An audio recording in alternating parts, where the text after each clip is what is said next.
దేవుని పరిశుద్ధ నామమునకు మహిమ కలుగును గాక. అందరూ బాగున్నారా? దేవుని యొక్క వాక్యంలో నుండి అనేక మంది వ్యక్తుల కొరకు, వారి యొక్క జీవితాల కొరకు మనము తెలుసుకుంటూ ఉన్నాము. ఈ దినము ఇద్దరు మనుషుల కొరకు మనము తెలుసుకోబోతూ ఉన్నాము. వారే యేసుక్రీస్తు వారి యొక్క శిష్యులు. అయితే వీరి యొక్క సంఖ్య శిష్యులలో చేర్చబడలేదు, కానీ వీరు యేసు శిష్యులు అని మాత్రం రాయబడింది. యేసయ్య పునరుద్ధానుడై తిరిగి లేచిన తరువాత ఆయన అనేకులను అనేక రీతులుగా దర్శించాడు. అయితే లూకా సువార్త 24వ అధ్యాయము 13 నుండి 35 వచనాలను మనం చూసినట్లయితే, ఇద్దరు శిష్యులు ఎమ్మాయి మార్గమున వెళుచు ఉండగా యేసయ్య వారిని కలుసుకున్నాడట. అయితే వారు యేసయ్యను గుర్తించలేదు. వారు మాట్లాడుతూ వారి ఇంటికి తీసుకుని వెళ్ళిపోయారు. తరువాత యేసయ్య వారి ఇంటిలోనికి వెళ్ళిన తర్వాత ఒక రొట్టెని ఎత్తుకొని దానిని విరిచి వారికి ఇచ్చినప్పుడు వారి యొక్క కన్నులు తెరవబడ్డాయి. వారు యేసయ్యను గుర్తుపట్టారు అనేటువంటి వాక్య భాగాన్ని మనము ఈ యొక్క లూకా సువార్త 24వ అధ్యాయంలో మనము చూడగలుగుతాం. ఇద్దరు శిష్యులు యెరూషలేము నుండి ఎమ్మాయి గ్రామమునకు పోవచ్చు ఉన్నారు. ఎమ్మాయి యెరూషలేమునకు సుమారు 2 మైళ్ళ దూరంలో ఉంది. వీరు యేసయ్య యొక్క శిష్యులట. లూకా సువార్త 24వ అధ్యాయము 15వ వచనంలో మనం చూస్తే, వారు సంభాషించుచు ఆలోచించుకొనుచుండగా యేసు తానే దగ్గరకు వచ్చి వారితో కూడా నడిచెను అని రాయబడి ఉంది. ఇద్దరు స్నేహితులు భారముతో కూడినటువంటి హృదయములతో వారు నడుస్తూ ఉన్నారు. ప్రభువును గూర్చి వారు సంభాషిస్తున్నారట.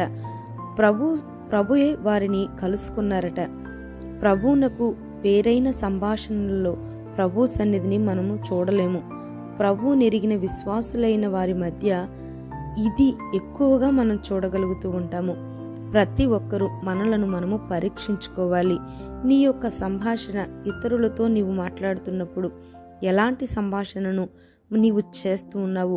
అతిశయముతో కూడినటువంటి మాటలను కొంతమంది ఒకరితో ఒకరు చెప్పుకుంటూ ఉంటారు. ఇతరులను గూర్చి చెడుగా చెప్తూ ఉంటారు. విరోధులను గురించి చెడును వ్యాపింప చేయటానికి మాట్లాడుతూ ఉంటారు. లేని వాటిని కల్పించేటువంటి మాటలను మాట్లాడుతూ ఉంటారు. ఉన్న మంచిని దాచేవారిగా ఉంటారు. ఇట్టి గుంపుల మధ్య ప్రభు యొక్క సన్నిధి ఎలా చూడగలము? వారికి తెలియదు, కానీ ప్రభు వారితోనే ఉన్నాడు. ఆయన మహిమార్థమైన సంభాషణ ఉన్నటువంటి చోట ఆయన ఆశీర్వాదాన్ని ఇస్తాడు. ఆయనకు అంగీకారము కాని ప్రతి మాటకు కూడా లెక్క అప్పచెప్పవలసిన వారమై ఉన్నాము. మనుషులు పలుకు వ్యర్థమైన మాటలను గూర్చియు విమర్శ దినమున లెక్క చెప్పవలసియుండును అని మత్తయి సువార్త 12వ అధ్యాయము 36వ వచనంలో రాయబడింది.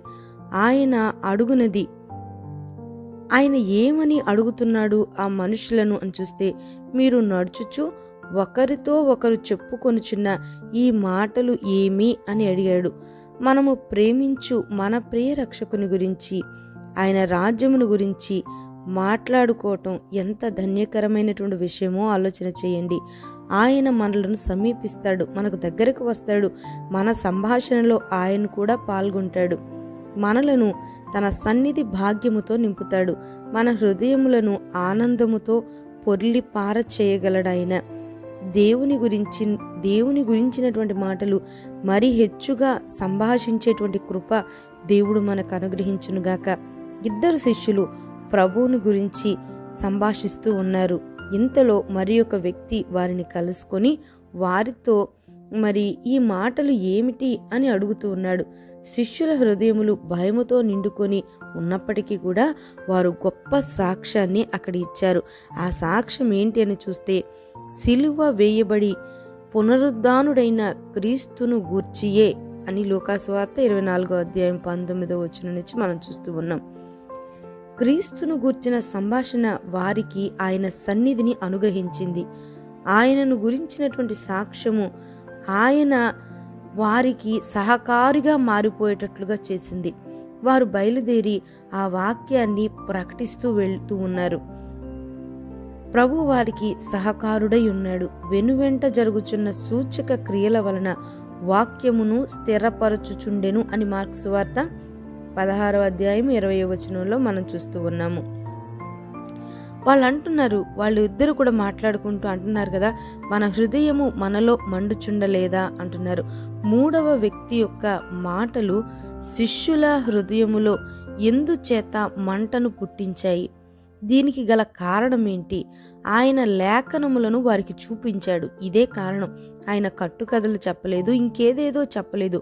క్రీస్తు శ్రమపడి మహిమలో ప్రవేశించుటకు మరి వాక్య లేఖనాలను చూపించాడు, మాట్లాడాడు. క్రీస్తు సిలువ లేనటువంటి వర్తమానాలు కానీ మాటలు కానీ హృదయాన్ని ఎలా మండించగలవు? క్రీస్తు సిలువ మాటలు మన యొక్క జీవితంలో లేకపోతే మన మాటలు ఎట్లా పాపుల హృదయాలను మండించగలవు? ఆలోచన చేయండి. ఈ శిష్యులు యేసయ్య యొక్క మాటలను వింటూ తమ గృహానికి వెళ్ళారు. ఇంటికి వెళ్ళిన తరువాత కూడా వారు మరి ఆ యొక్క రొట్టెను విరిచి యేసయ్య వారికి ఇచ్చినప్పుడు వారు యేసయ్యను గుర్తుపట్టారు. వెంటనే వారు యేసయ్యను మరి గుర్తుపట్టిన వెంటనే ఆ విషయాన్ని చెప్పటానికి త్వరగా లేచి వారు అప్పటికప్పుడు యెరూషలేము ప్రాంతానికి వెళ్ళారట. అక్కడ 11 మంది శిష్యులు కూడా ఇవే మాటలను మాట్లాడుకుంటూ ఉన్నారు. గుంపుగా ఉన్నారు. వారు ఏమీ కూడా వ్యర్థమైన మాటలు మాట్లాడుకోవట్లేదు. యేసయ్య యొక్క పునరుద్ధానం గురించి వారు మాట్లాడుకుంటున్నారు. వీరు కూడా త్వరగా వెళ్ళి, ఇదిగో ఎమ్మాయి మార్గములో యేసయ్య మాకు కనబడ్డాడు, మా గృహానికి వచ్చాడు, ఆయన రొట్టె విరిచి మాకిచ్చాడు అని చెప్పి వీరు కూడా కలిసి ఆ యొక్క సంతోషకరమైనటువంటి విషయాలను ఆ 11 మంది శిష్యులతో చెప్తూ ఉన్నారు. వారు మాట్లాడుకొనుచుండగా యేసయ్య వారి మధ్యకు వచ్చి నిలిచి అని లూకా సువార్త 24వ అధ్యాయము 36వ వచనంలో రాయబడి ఉంది. వారికి సమాధానము కలుగునుగాక అని దీవించి వారికి ఉన్నటువంటి అపోహలన్నీ కూడా తొలగించి వారిని దగ్గర కూర్చోబెట్టుకొని వారితో మాట్లాడారు. దీనిని బట్టి చూస్తే ఏ మనుషుల మధ్య అయితే యేసయ్య యొక్క మాటలు ఉంటాయో, ఏ మనుషుల మధ్యలో అయితే దేవుని మాటలు నిత్యము కూడా మరి సంభాషణలోనికి వస్తాయో వారికి దేవుని యొక్క సన్నిధి ఎప్పుడూ తోడుగా ఉంటుంది. ఎవరైనా మనతో కలిస్తే వారు మన యొక్క సంఘములో వారు కావచ్చు, దేవుని నమ్మిన బిడ్డలు కావచ్చు, ఎవరైనా కావచ్చు, వారు కలిసినప్పుడు సహజంగా మనం మాట్లాడుకునే మాటలన్నీ కూడా లోక సంబంధమైనవిగా ఉంటాయి. అలాంటి మాటల మధ్య దేవుడు ఎప్పుడూ తన సన్నిధిని ఉంచలేడండి. ఇదిగోండి, దేవుని యొక్క వాక్యంలో నుండి ఎమ్మాయి గ్రామమునకు వెళుతున్నటువంటి ఈ ఇద్దరు శిష్యులు కూడా వారు ఊరకనే మాట్లాడుకొని వెళ్ళట్లేదు. సిలువను గూర్చి, శ్రమలను గూర్చి, పునరుద్ధానమును గూర్చి, దైవ సంబంధమైన విషయాలను వారు మాట్లాడుకుంటున్నారు గనక యేసే వారి దగ్గరకు వచ్చి కలుసుకొనెను అని దేవుని యొక్క వాక్యం సెలవిస్తుంది. ఇక నుండైనా మన మాటలలో మరి వ్యర్థమైన వాటిని ప్రక్కన పెట్టి దేవుని కొరకు ఎక్కువగా మాట్లాడేటువంటి కృపను మనం పొందుకుందాం. అప్పుడు దేవుడే మన దగ్గరకు వస్తాడు, మనలను దీవిస్తాడు, దైవ సంబంధమైనటువంటి కృపలతో నింపుతాడు. అదే సమయంలో శరీర సంబంధమైనటువంటి అక్కరలను కూడా, భయాలను కూడా, కృంగుదలను కూడా ఆయన దూరం చేస్తాడు. అట్టి కృప దేవుడు మనకు అనుగ్రహించునుగాక. ప్రార్థన చేసుకుందాం.